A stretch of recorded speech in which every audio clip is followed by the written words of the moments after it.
rencana akan Bapak gunakan besok? Jadi saya akan untuk besok saya akan menggunakan metode pembelajaran ceramah dan tanya jawab terhadap siswa melaksanakan kegiatan pembelajaran besok. Oh, baik Pak. Berarti Bapak ini fokuskan pengamatan pada kegiatan ceramah dan tanya jawab, Pak ya. Iya. Baik Pak. Bapak bisa menggunakan format nanti yang saya kasih yang akan saya berikan kepada Bapak.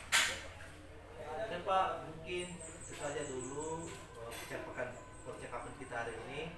Saya tunggu kegiatan Bapak besok untuk kegiatan pelajaran selanjutnya. Terima kasih Pak ya. Ya, sama-sama.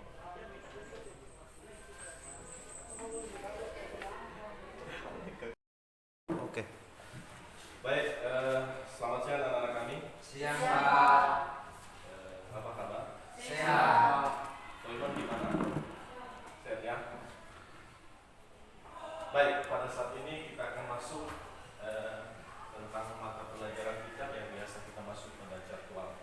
Saat ini adalah tentang agribisnis tanaman buah. Ya, agribisnis tanaman buah. Dan saat ini kita masuk tentang penentuan komoditas tanaman buah semusim. Namun sebelumnya saya mau cek dulu bagaimana anak-anak kami sudah hadir pada hari ini. Kita cek absennya dulu. Afrijal Hadir Pak. hadir ya.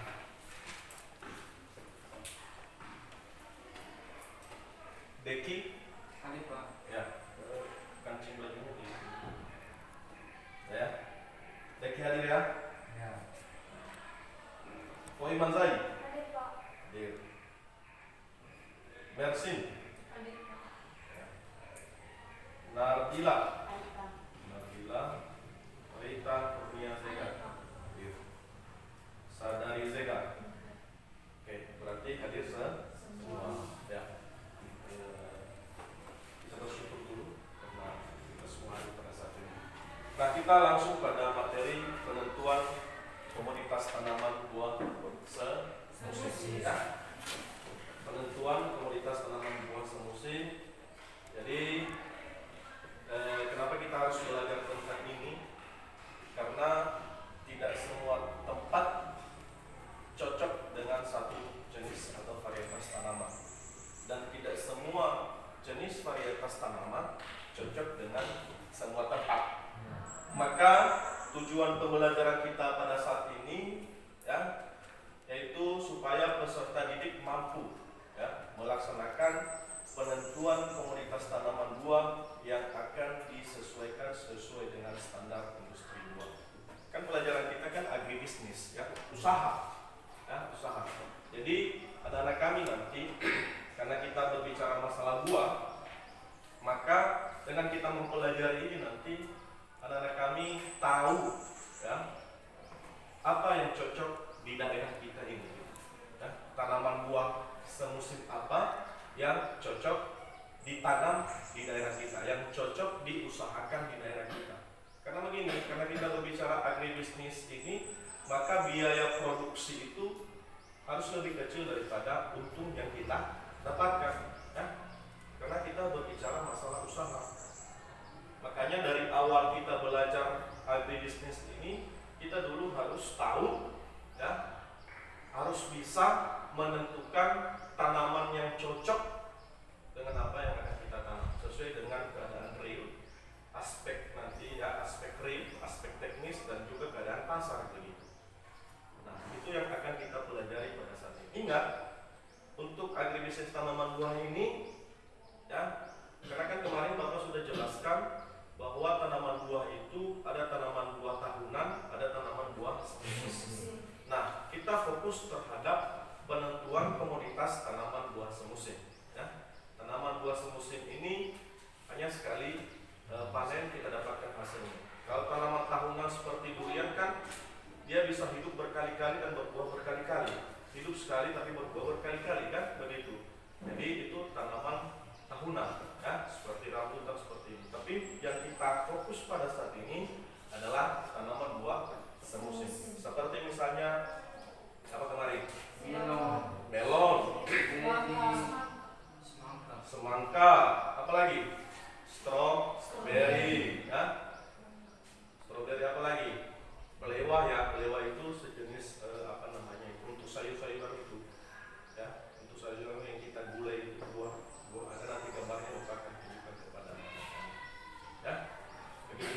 Timun Suri, ya, itu dia. Nah, jadi sebelum kita budidayakan itu kita harus tentukan yang cocok dengan itu. Itu yang akan kita pelajari pada saat ini. Baik, meskipun pada pertemuan ini kita hanya berbicara mengenai masalah studi kelayakan daripada secara teknisnya, ya. Baik, jadi potensi daerah adalah kemampuan suatu daerah yang mempunyai kemungkinan menjadi aktual untuk dikembangkan. Jadi sebelum kita menentukan tentang dua ini, kita harus tahu dulu di daerah kita itu potensinya apa. Ya. Bagaimana daerah kita ini? Kalau daerah kita ini kan dekat dengan pantai, ya, tidak dalam posisi pegunungan, ya, ya kan? Daerahnya tidak terlalu dingin, ya, tidak terlalu dingin. Curah hujannya juga ya agak lumayan sedikit, ya, banyak hujannya juga. Itu yang perlu kita perhatikan nanti. Nah, jadi tidak daerah itu kan beda-beda, ya. Berbeda mereka daerah yang di daerah pegunungan potensi untuk dikembangkan untuk menjadi tempat usaha dengan potensi yang ada di daerah gurun. Nah, beda mereka yang daerah aliran sungai dengan daerah yang lain. Nah, misalnya kita bahas saat ini adalah daerah aliran sungai, ya, daerah aliran sungai, ya, berpotensi untuk kegiatan usaha pertanian. Ya. Kenapa? Karena di situ bisa akan kita kembangkan misalnya, ya, tahu daerah aliran sungai, tahu? Jadi daerah aliran sungai ini suatu daerah yang sungainya ada di situ, ya, melintas sungainya sampai ke bawah begitu, ya. Misalnya contoh sekarang dari daerah Boga di sana menuju daerah di bawah di Alai ke bawah, nah, itu daerah aliran sungai, ya, itu daerah aliran sungai. Maka di situ di daerah itu akan sangat berpotensi kita kembangkan tentang kegiatan usaha pertanian, agribisnis, ya, bisnis tentang pertanian. Misalnya budidaya ikan, ya. Kalau contohnya anak-anak kami mau membudidayakan ikan di sana, maka tinggal Anda membentuk kolam-kolam. Nah, airnya Anda boleh tarik dari ini, ya. Kemudian budidaya ternak, ya. Di situ juga bisa budidaya tanaman, ya. Budidaya tanaman, terlebih-lebih budidaya tanaman. Jadi di daerah aliran sungai itu dapat dan sangat bisa kita kembangkan yang namanya usaha pertanian atau agribisnis pertanian. Agribisnis pertanian.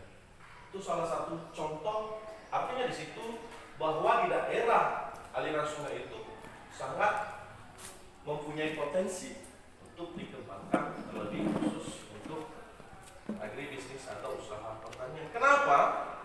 Di daerah itu, ya, di daerah aliran sungai itu dapat kita kembangkan tentang masalah pertanian. Dan kenapa? Karena di situ ada banyak daya dukung. Yang pertama dulu kita tidak kekurangan akan air, ya, kita tidak akan kekurangan akan air. Karena kan pertanian itu kan harus didukung dengan air, ya.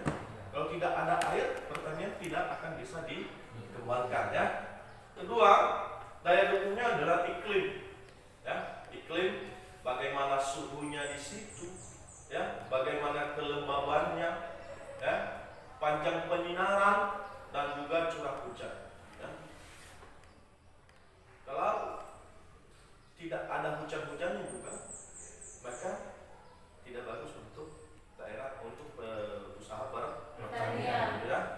Seterusnya, bagaimana jenis tanahnya?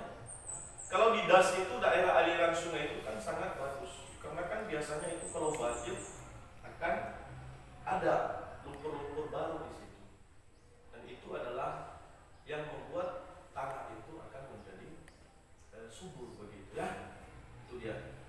Meskipun di lain sisi juga, ya, kita juga harus was-was terhadap mengantisipasi masalah banjir juga, ya. Karena kalau kelebihan air sungai itu juga kan sasarannya kan daerah sekitarnya juga. Nah, makanya di daerah-daerah tertentu sungai itu diolah dan dijadikan sebuah irigasi yang sangat bagus begitu, ya. Dibuat sebuah irigasi yang sangat bagus, jadi ketika banjir tidak akan berpengaruh terhadap pertanian, ya. Itu dia. Topografi itu bagaimana kemiringan, ya. Karena cocok biasanya daerah-daerah yang ada sungainya ini, ya, dia tidak terlalu miring, ya. Itu dia. Kemudian transportasi, ya, itu daya dukung. Dan kemudian sumber daya manusia juga penting. Dan kemudian biaya dan lainnya. Jadi daerah yang berpotensi itu, ya, yang berpotensi untuk dikembangkan untuk sebuah usaha pertanian itu, maka itu adalah daerah yang ada daya dukung, ya.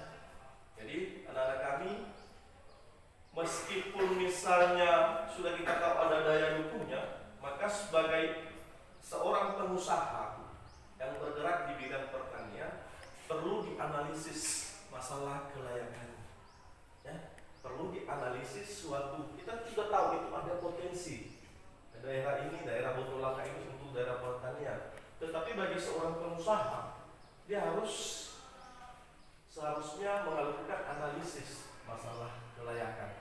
Dan yang terutama yang harus dianalisis adalah masalah kelayakan secara teknisnya, ya. Jadi perlu dianalisis.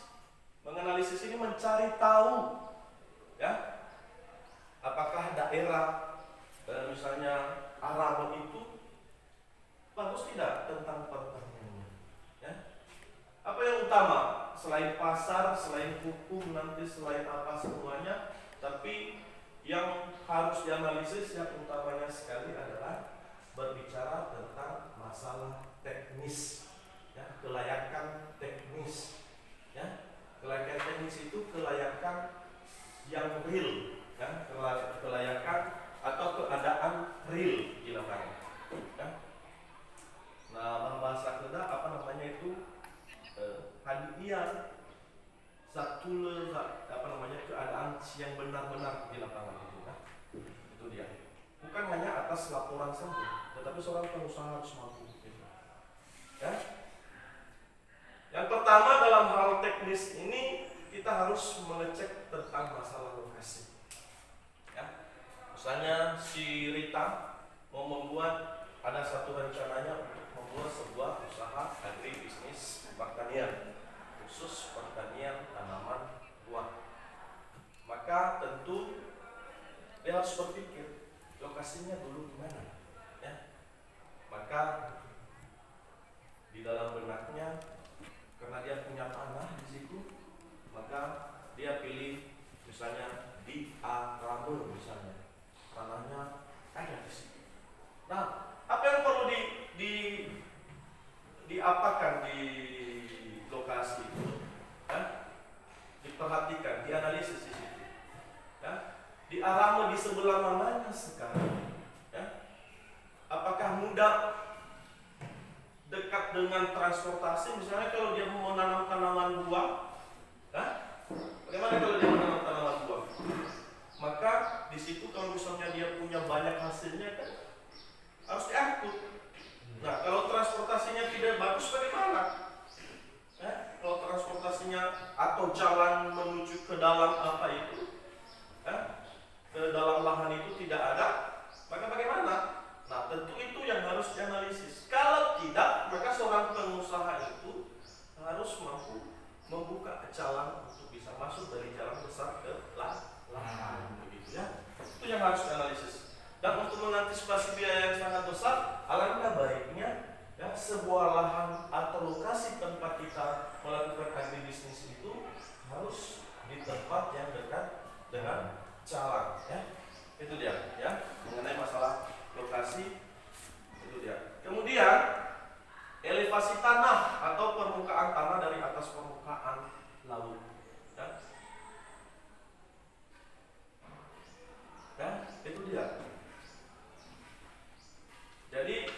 elevasi ini bagaimana ketinggian, ya, ketinggian tempat itu di atas permukaan. Kalau Anda menanam tanaman buah tertentu, maka Anda harus mengecek itu, karena tidak semua tanaman itu akan hidup di dekat pantai. Ya bukan? Iya. Hah? Iya. Tidak semua juga tanaman itu akan hidup di atas pegunungan. Ya? Makanya kita harus mengecek. Kalau di Aramo di sini adalah dekat dengan pantai. Artinya tidak terlalu tinggi di atas permukaan laut. Ya? Mungkin sekitar 50 sampai 100 meter di atas permukaan laut. Ada nanti istilah DPL, itu artinya singkatan dari di atas permukaan laut. Ya, itu dia. Kemudian bagaimana topografi arealnya, yaitu keadaan muka bumi pada suatu daerah. Keadaan muka bumi ini pada suatu daerah itu, yaitu bagaimana kemiringan, itu topografi. Ya. Ada area pertanian yang terlalu miring. Nah, itu harus dicek dulu. Nah, keadaan teknis. Ada juga yang datar. Tapi biasanya kalau tanaman buah atau tanaman apa itu paling kemiringannya sekitar 15% saja. Paling tinggi. Itu pun sudah terlalu miring. Nah, itu harus dicek. Nah, itu harus dicek tanaman yang cocok untuk kemiringan. Nah, kemiringan tertentu harus cek kemiringan daripada lokasi itu bagaimana. Jangan-jangan nanti Anda capek pula nanti untuk membuka lahan gara-gara kemiringan suatu tempat. Itulah salah satu kelayakan tentang lokasi terhadap lahan yang akan kita buka untuk berusaha, untuk berusaha. Ya. Kemudian yang kedua adalah bagaimana iklim. Ya, itu yang Bapak bilang tadi, tidak semua tanaman itu dapat ditanam di sembarang tempat pada iklim yang berbagai macam. Ya. Sebaliknya juga pada iklim tertentu tidak semua jenis tanaman dapat hidup atau produktif di tempat tersebut. Ya. Saya mau mengambil contoh kepada anak-anak kami. Ya, misalnya tanaman yang wortel misalnya, maka wortel itu tidak bisa ditanam di sembarang tempat. Kenapa? Biasanya dia sukanya suhu daerah dingin. Boleh nanti ditanam di sini di daerah panas, tetapi harus dulu dia beradaptasi. Boleh ditanam di daerah kita ini, tetapi produktivitasnya itu tidak terlalu tinggi, tidak sama dengan di tempat yang cocok dengan dia. Makanya dibilang di situ iklim itu sangat penting dalam menganalisis. Tanaman buah yang cocok di tempat kita ini apa? Nah, itu sebelum melakukan ini, melakukan usaha, maka kita harus cek dulu. Karena kita berbicara usaha ini, kita berbicara masalah keuntungan. Nah, iklim sangat penting. Ingat, tidak semua tanaman itu dapat ditanam di sembarang tempat pada iklim yang berbagai macam, dan juga tidak semua atau pada iklim tertentu tidak semua jenis tanaman juga dapat produktif. Artinya melihat daripada jenis tanaman. Iklim itu semacam apa dia? Nah, itu berkaitan tentang masalah suhu. Suhu itu kan panas dinginnya suatu daerah. Kalau di tempat kita ini, maka agak panas sedikit. Maka tanaman apa yang cocok? Semangka boleh kalau tanaman buah di sekitar kita ini. Timun. Ya boleh. Jagung boleh. Ya. Ya. Sinar matahari. Ini berbicara masalah karena ada tanaman tertentu yang mau dia cahayanya full. Begitu. Ada juga tanaman tertentu yang mungkin dia maunya dalam satu hari itu cahayanya hanya sampai 8 jam sampai 10 jam saja. Ada juga yang harus 12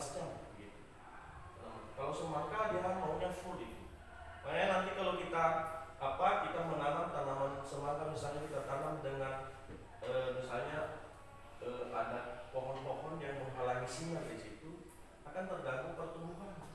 Berbeda dengan tanaman semangka atau tanaman cabai yang memang full cahaya matahari, tidak ada pohon-pohon di sekitar lokasi lokasi kita bertani atau mempunyai lahan itu. Nah itu dia. Kemudian bagaimana angin? Ya, tentu ini kalau berbicara angin, ya itu tanaman-tanaman yang memiliki pohon. Nah, kalau tanaman semangka kan merambat dia, tidak terlalu berpengaruh. Bagaimana terhadap angin ya? Bagaimana dengan kelembaban dan tingkat penguapan? Jadi itu hal-hal yang berkaitan tentang iklim, ya, terhadap lahan yang mau kita akan jadikan sebagai tempat untuk berusaha. Itu yang perlu kita perhatikan, ya. Kemudian ketiga, keadaan lahan atau tanah. Keadaan lahan atau tanah. Lahan merupakan tempat tumbuh bagi tanaman, ya. Lahan atau tanah itu tempat tumbuh bagi tanaman. Tempat tegak tanaman, ya. Artinya itu kan tempat ditanam. Kalau tidak ada tanahnya itu kan dia tidak akan bisa tegak tumbuh gitu, ya. Maksudnya itu, ya. Kemudian tanah itu atau tempat tumbuhnya itu sebagai tempat untuk persediaan unsur-unsur makanan tanaman. Tempat persediaan air bagi tanaman dan udara sehingga akar dapat bernafas dan menghisap makanan dari dalam tanah. Nah, oleh karena itu apa yang perlu diperhatikan dari kondisi tanah itu? Ya tadi adalah tempat dia tegak, tempat dia mendapatkan nutrisi, tempat dia mendapatkan air, ya, tempat dia untuk bernafas. Nah, makanya tadi das itu daerah aliran sungai itu penting sekali atau bagus sekali untuk menanam tanaman atau menanam tanaman dalam hal usaha pertanian begitu. Ya, itu dia. Apa yang perlu kita perhatikan di situ? Yang perlu kita amati di situ, yaitu dapat dilakukan pengamatan langsung. Ya, itu yang dibilang tadi. Bagaimana tanah itu, bagaimana topografinya, apa topografi tadi? Kemiringan, ya kan? Ya. Letaknya di mana? Ya? Apakah di daerah dekat air atau tidak? Ya? Nah itu kita bisa melihat mengamati secara langsung. Tapi secara fisik, kimia, bagaimana biologi tanah tentang teksturnya itu, ya, itu dapat kita lakukan dengan melalui laboratorium. Tetapi kan sekarang kan bisa kita lihat tanah yang bagus itu, apalagi kalau lahannya baru dibuka. Ya. Boleh juga kita melakukan pengamatan tanah yang baik itu kan, kalau itu bisa kita melakukan pengamatan dengan melalui pH, ya, pH meter. Kalau dia sudah berada di atas 6 sampai 7 itu, tanah itu sudah bagus sekali untuk ditanam. Ya, mengerti sampai di sini? Mengerti. Ya, nanti kalau ada pertanyaan silakan. Ya, silakan ditanyakan. Nah, itu coba perhatikan tabelnya, ya. Ada beberapa tanaman di situ, ya, tentang bagaimana prasyarat tumbuh di suatu tempat. Ya. Coba perhatikan tabelmu.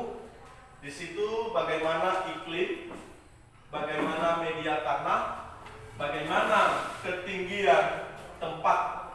Ya, misalnya semangka, ya, tanaman semangka itu dia maunya curah hujannya itu, ya, antara 40 sampai 50 mm per bulan. Ya, itu tidak terlalu tinggi-tinggi banget itu. Hari penuh. Itu makanya Bapak bilang tadi semangka itu bagus dan sangat-sangat bagus kalau sinar mataharinya itu full dalam satu hari. Penuh. Artinya di situ kalau Anda membuka lahan semangka, maka di sekitar lahan itu tidak diperbolehkan ada pohon-pohon yang menghalangi masuknya sinar matahari kepada lahan.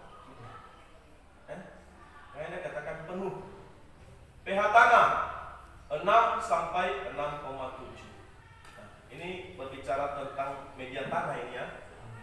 Ya. Makanya sebelum apa, Anda cek pH tanahnya. Bagaimana kalau misalnya pH tanahnya di bawah 6 misalnya, maka dikasih kapur koloni. Untuk lebih apanya lagi, ditambahkan nutrisi-nutrisi atau pupuk-pupuk dasar. Ya. Boleh pupuk kandang yang sudah diracik seperti yang kita racik kemarin. Boleh juga ditambahkan di pupuk itu, pupuk kandang itu juga berupa pupuk kimia dengan dosis-dosis tertentu. Nah, itu untuk mencapai media tanahnya itu dapat cocok untuk ditanam tanaman semangka. Ya. Tanahnya gembur, kaya organik dan tanah porous. Ya. Ketinggian tempat 100 sampai 300 meter di atas permukaan laut DPL, di atas permukaan laut. Saya pikir tanah seperti itu sangat cocok dengan daerah kita di sini. Ya, tanah seperti itu sangat cocok dengan daerah kita di sini. Kemudian belewa, ya nanti kita lihat gambar belewa itu bagaimana. Ya, iklimnya kering, ya, suhu tidak terlalu apa, tetapi kelembaban relatif rendah, penyinaran juga penuh. Ya, pH netral. pH netral itu kan pH netral itu kan ada 7 ya. pH netral itu di 7. Ya. Jadi pH netral itu ada di 7. Jadi nanti anak-anak kami jangan tanya-tanya lagi. pH netral itu berapa? Nah, itu 7. Ya. Artinya tidak terlalu asam, tidak terlalu basah. Bagaimana ketinggian tempat? 350 sampai 700. Ya, agak-agak di atas sedikit lagi. Ya. Misalnya kemudian di Siau, Babu, di Bogali, ya, seperti itu. Ya, itu yang cocok sama dia. Mentimun suri. Ya. Mengenai curah hujan tidak terlalu banyak dibutuhkan. Suhu 21 sampai 27. Berarti ini agak-agak dingin. Ya. Dan terbukti juga terhadap ketinggian tempatnya, yaitu 1000 sampai 1200 meter di atas permukaan laut. Agak di atas sedikit ya. Kemudian stroberi, ya, stroberi, ya, stroberi curah hujan 600 sampai 700 mm per tahun, suhu 17 sampai 20. Kemudian ini suhunya ini agak rendah, ya, dingin sedikit ini, ya. Kemudian penyinaran hanya 8 sampai 10 jam. Nah, itu yang Bapak bilang, berarti boleh ada sedikit sama dia pohon di situ, ya. Boleh tidak terlalu ini, ya. Kemudian pH 5,4 sampai 7. Ya. 5,4 sampai 7 kalau di kebun, tapi kalau di pot 6,5 sampai 7. Ya. Tanah liat berpasir, subur, gembur, kaya organik, tanah air dan udara. Ya. Bagaimana untuk mencapai pH tanah yang itu tadi? Kalau dia kurang, maka ditambahkan ditambahkan kapur koloni, ya, sesuai dengan kebutuhan. Ketinggian tempat, ya, 1000 sampai 1500 meter di atas permukaan. Berarti ini agak jauh ke atas lagi, ya. Itu beberapa tanaman juga dengan prasyarat umum. Jadi yang cocok di daerah kita ini apa? Itu tadi adalah semangka. Nah, semangka. Makanya kalau kita mau ini sekarang nanti praktikum, kita akan menanam semangka. Oke, ada pertanyaan? Sampai di sini? Mungkin si Bu Iman?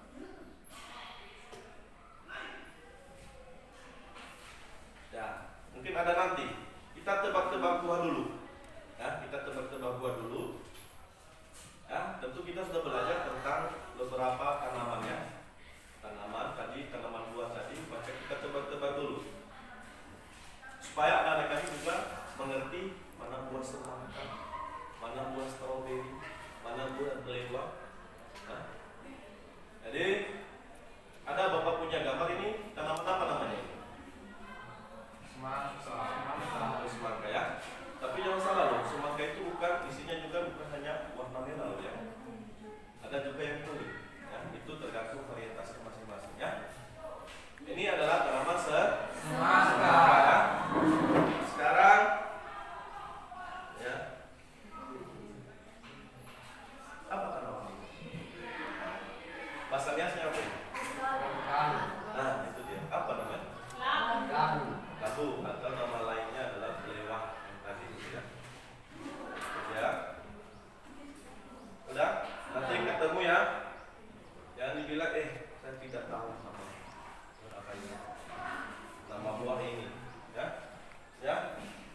lihat tuh ya, perhatikan ya, ini apa ini?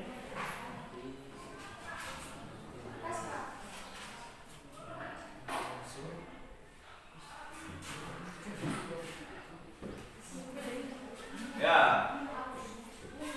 ini coba ya, perhatikan dulu ya.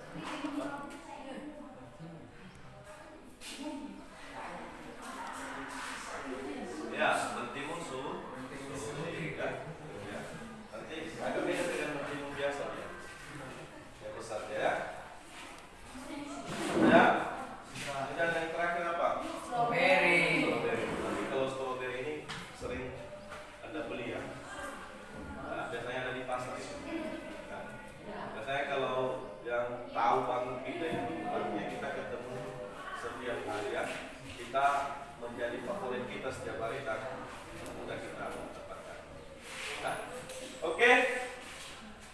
Demikian untuk saat ini. Kalau ada pertanyaan dulu silakan. Mungkin ada 1-2 pertanyaan.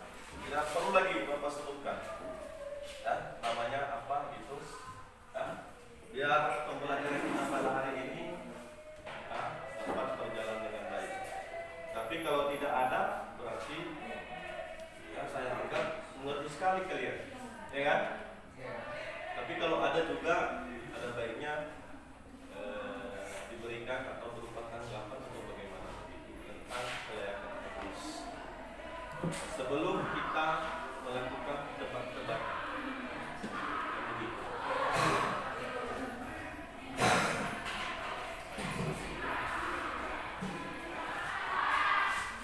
Ada? Baik, saya ingin bertanya, Ya. bagaimana jika semangka kekurangan dalam cahaya dan air? Ya, kekurangan dalam cahaya. Ya, silakan. Ada yang memberikan tanggapan?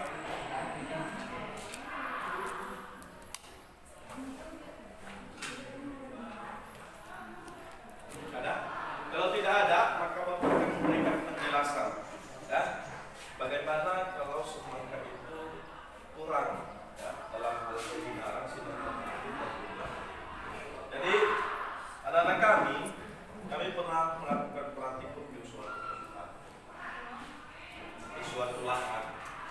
Ya, kami bisa membedakan bagaimana semangka itu kalau cahaya tidak full, bagaimana kalau cahayanya full. Kan jelas di situ di prasyarat umumnya di tabel itu bahwa semangka itu penyinaran matahari itu adalah penuh. Nah, penuh. Jadi makanya Bapak bilang di suatu tempat yang melakukan praktikum, ya, maka kami bisa membedakan di sini ada pohon-pohon, tapi di sebelah ini kan masih masuk sinar. Kami bisa membedakan antara tanaman yang hidup di sini dengan tanaman yang hidup. Jadi kan sinar masuk di sini, tapi di sini kan nggak bisa. Di sini terlindung dia pada saat pagi hari maksudnya, karena ada pohon-pohon di sini. Nah, maka kami bisa membedakan. Kami bisa membedakan bagaimana tanaman yang ada di sebelah sini dengan tanaman yang ada di sebelah sana. Yang penuh sinar matahari dengan yang tidak penuh sinar matahari. Artinya yang full sinar matahari dalam satu hari itu sangat baik sekali pertumbuhannya dibandingkan termasuk karena ini berbicara tanaman buah dalam hasil buahnya. Dalam buahnya itu bagaimana besarnya itu sangat berpengaruh. Kalau sudah terlambat dari awal pertumbuhannya, maka akan sangat berpengaruh terhadap pertumbuhan buah dibanding dengan yang full sinar matahari. Bagaimana dengan air? Maka kan gampang solusi tentang air. Ya. Makanya dalam agribisnis itu kita ada istilah pemeliharaan. Ya, pemeliharaan. Kalau stok airnya kita lihat dalam satu hari itu adalah beberapa apa itu kan, kecuali kalau hujan ya, ada hujannya ya. Dalam beberapa hari itu tidak hujan, maka perlu kita melakukan penyiraman di saat pagi kita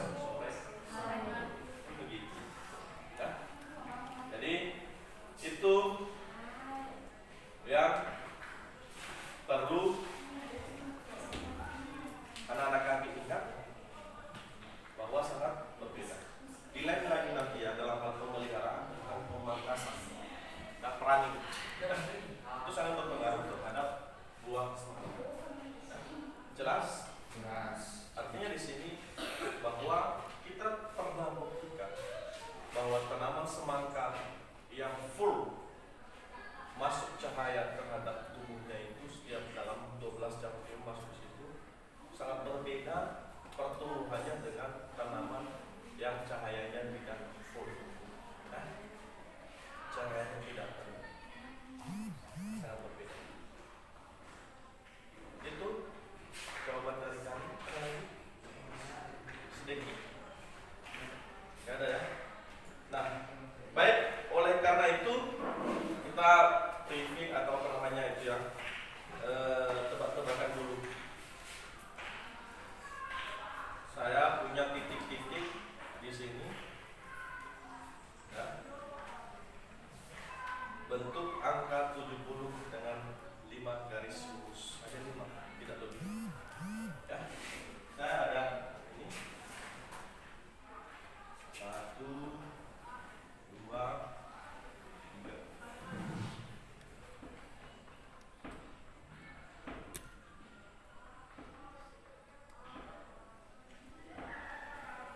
Bagaimana bisa terbentuk angka 70 di sini dengan hanya 5 menarik garis? Coba dulu dipasang di apa dulu, di buku dulu, bikin di buku. Nanti saya kasih 2 sampai 3 menit lah buat kamu.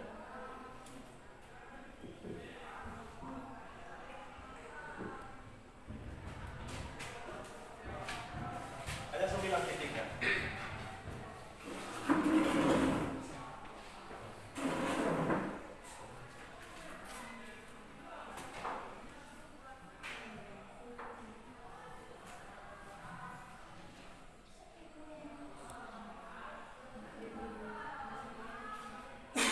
Saya kasih berpikirnya 2 menit.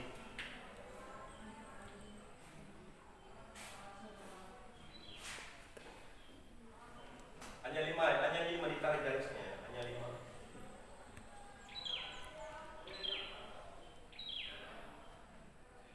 Hanya 5 kali menarik garis gitu. Tidak boleh lebih.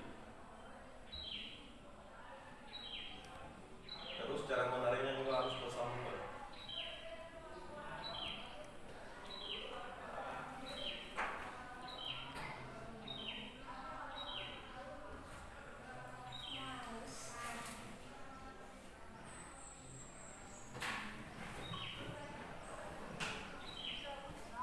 Atau coba dulu lah, ya, coba dulu maju ke depan.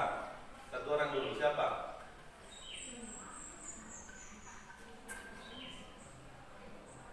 Moiman dulu, coba dulu. Angka 70 betul.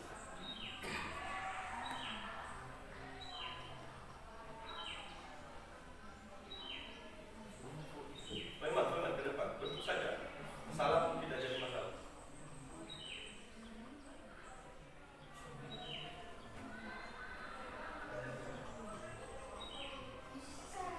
Moiman, depan saja, nggak apa-apa. Bikin saja dulu.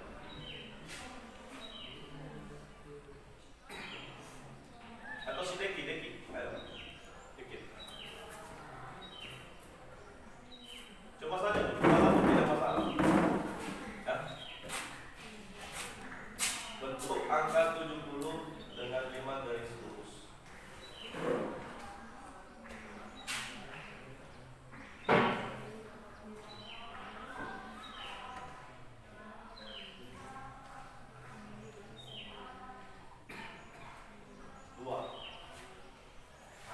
Langsung sambung dari Langsung bisa. Oke. Baik, demikian pelajaran kita pada hari ini untuk pertemuan tentang agri mata pelajaran agri halaman 2. Ingat bahwa dalam membuka usaha pertanian khususnya di tanaman buah, maka sangat penting melakukan analisis yang utamanya adalah analisis teknis yang berkaitan tentang tempat atau lokasi kita membuka usaha, kemudian di tempat itu bagaimana iklimnya dan juga bagaimana tanahnya. Jadi ingat bahwasanya suatu tanaman itu tidak sembarangan atau tidak hidup di seluruh tempat dengan iklim atau keadaan lokasi tertentu, dan juga tidak semua tempat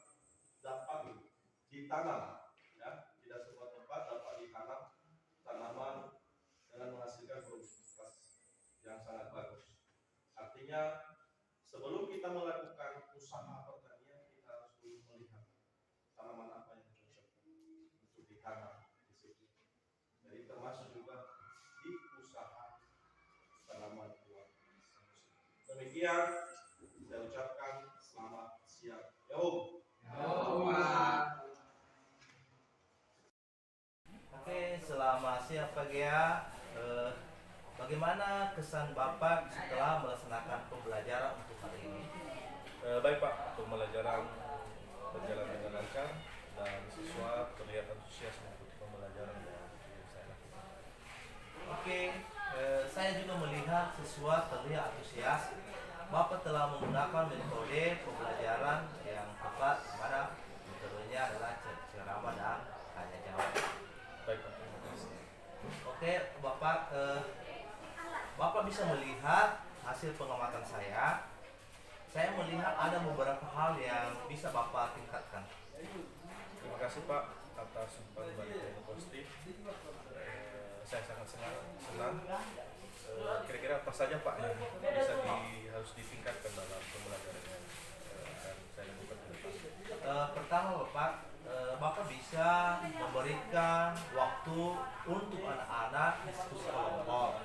Yang kedua, Bapak bisa memberikan umpan balik yang lebih spesifik kepada siswa. Baik Pak, saya akan coba melaksanakannya di pembelajaran berikutnya. Baik Bapak juga bisa membuat rencana perbaikan pembelajaran berdasarkan hasil pengamatan saya pada pembelajaran Bapak hari ini. Baik Pak.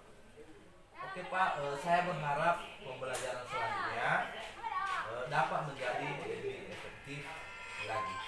Amin. Terima kasih Pak sudah meluangkan waktu Bapak. Oke, sama-sama Pak. Terima kasih Pak ya. Terima kasih Pak.